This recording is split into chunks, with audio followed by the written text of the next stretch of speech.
Perv Bunny, back again, this time analyzing the top 50 player salaries in the NBA. But first, click that like and subscribe. I'm pretty sure every click adds a nanometer to my girth.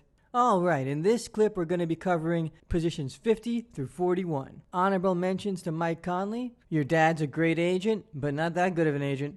Also, this series is only going to analyze the contracts on a year-by-year basis. It's not going to take into account like a contract going out till 2025 or anything like that. So let's hit it. Before we hit it, remember to like and subscribe. Alright, number 50. Tim Hardaway Jr. from the Dallas Mavericks making $21.3 million. Ah, Timmy, your homophobic daddy must be crying enough tears to start a car wash when he looks at all the money you make. Bet he wishes he didn't yell at you so much now. Little Timmy, until recently, you were considered to be on a kind of baddish contract with Dallas that paid you in the high teens. Then, you had a couple good games in the playoffs, in a losing effort, but still good games in the playoffs. And now you find yourself in more demand than you've ever been in your entire life. And this has led to you getting a slight pay raise. Not only that, but the general consensus is it's a pretty good contract. Thing is, I view little Timmy as more of like a sixth man, not really a starter. And as such, for $21.3 million, he'd have to be in the running for sixth man of the year to justify that price. Thing is, it could totally happen. Playing with Luka, anything can happen. One time, I saw him make a behind-the-back pass, and somewhere in Greenland, a glacier reformed. Overall, I'd feel a lot better if his salary was in the 16 to 18 million range. Coming in at number 49, Malcolm Brogdon, with the Indiana Pacers paying him $21.7 million a year. When the Pacers first poached him from Milwaukee, this was considered a slight overpay. While he had won the Rookie of the Year award, it was considered a weak class, and Brogdon wasn't viewed as a franchise-caliber player. Fast forward a bit, and the Pacers have gone from being a team on the rise with Brogdon looking good to being a team in goddamn disarray with everything going wrong, including their coach, or their ex-coach, as it were. That being said, Malcolm Brogdon is not to blame for all the shit that's happening with the Pacers. His contract, particularly in today's NBA, is a pretty fucking reasonable contract. If he was a free agent now, how much would he get? 25 million, 30 million more? Plus, he's not that old. He's only 28, just turned 28, and he's still growing his game. I don't think we've seen the best of Malcolm Brogdon yet. Okay, number 48, Julius Randle, with the New York Knicks paying him $21.8 million. Well, holy shit, Randle balled the fuck out last year. After being ditched by the Lakers and the Pelicans early in his career, he really has found a place for himself in New York. And it hasn't just paid off for him, it's paid off for the team. The Knicks are now relevant again. They're in the playoffs. They're in the hunt for home court. They're even potentially, dare I say it, a free agency destination? Babies have been born and flunked out of school since that was last the case. Except for Melo. Always you, Melo. Now, there is a bit of a downside. That being Julius Randle laying a fucking stinker of a bomb during the playoffs. He was practically a no-show in a lot of the games. And ultimately, that's where playing really counts, the playoffs. But he's still relatively young at 26. This is the first time he's going to have any kind of continuity organizationally or coaching-wise. And last year was a good year, something he can definitely build on. Because of all of these factors, I view this salary as fair to decent, even potentially a slight discount, depending on whether he can get his playoff game up to match his regular season game. Number 47. You knew it was going to happen, and here it is. The first big overpay. Number 47 is Buddy Hield from the Sacramento Kings at $22.8 million. Buddy Hield, coming out of college, was viewed as the next Steph Curry, even though he was a bit old. And once he was in the NBA, he was still viewed as the next Steph Curry, which, according to anybody with eyes, he wasn't. Buddy Hield has one skill, three-point shooting, and he gets paid like that one skill is the best in the game, and that's why he's making all that dough. But it isn't. Duncan Robinson is the best shooter in the game. Duncan Robinson is quite possibly the best shooter ever. Hashtag quick as fuck release. And Duncan Robinson doesn't make as much as Buddy Hield makes.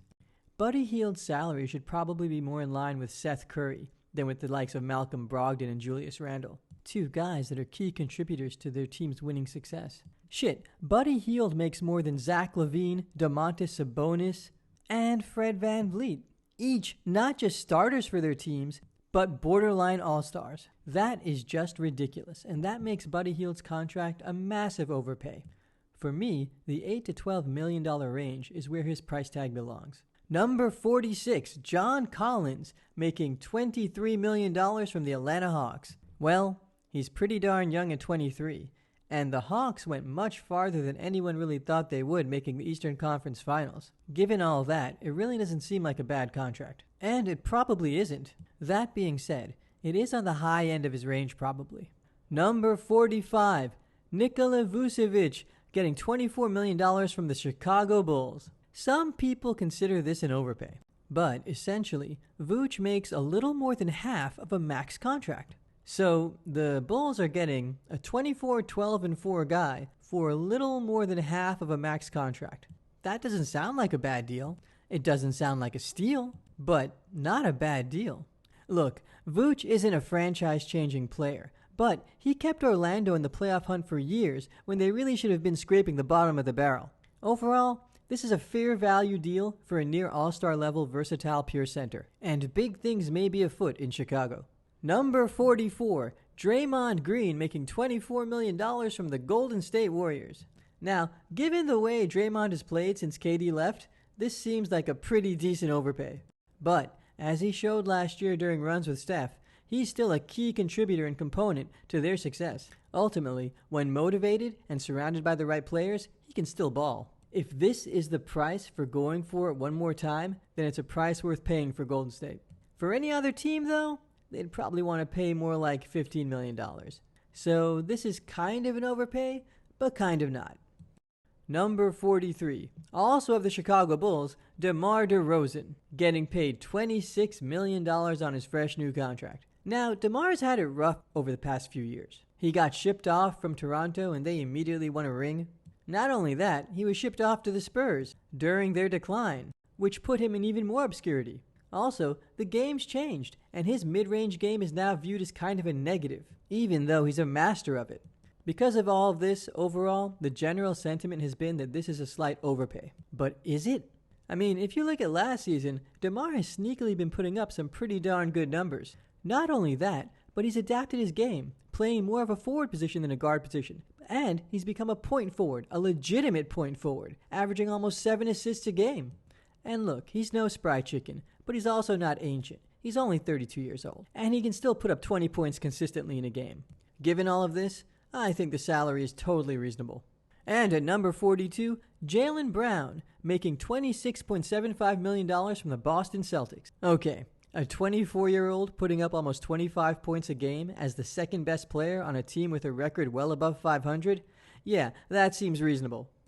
And rounding out the first 10 of this list, at number 41, Kyle Lowry, making $26.9 million a year from the Miami Heat. Now, unlike his former Raptors teammate DeMar DeRozan, Kyle Lowry is straight up old. He's 35, and he's never been a guy who's been in super shape, so he's an old, pudgy 35. He used to be known for defense, but his defense has dropped off. And recently, he's had a lot of durability issues. That being said, when he plays, he can still ball. He shoots the three pretty damn well, at almost 40%. And for a small guard, he's an above-average rebounder, something the Heat desperately need.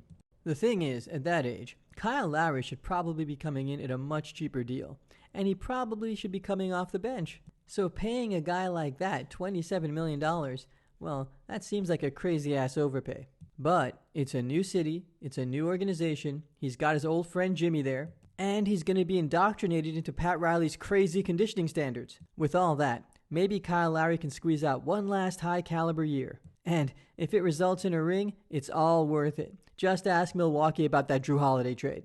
Well, that wraps up this first segment in this player salary analysis series. Remember to like, subscribe, and stay thick.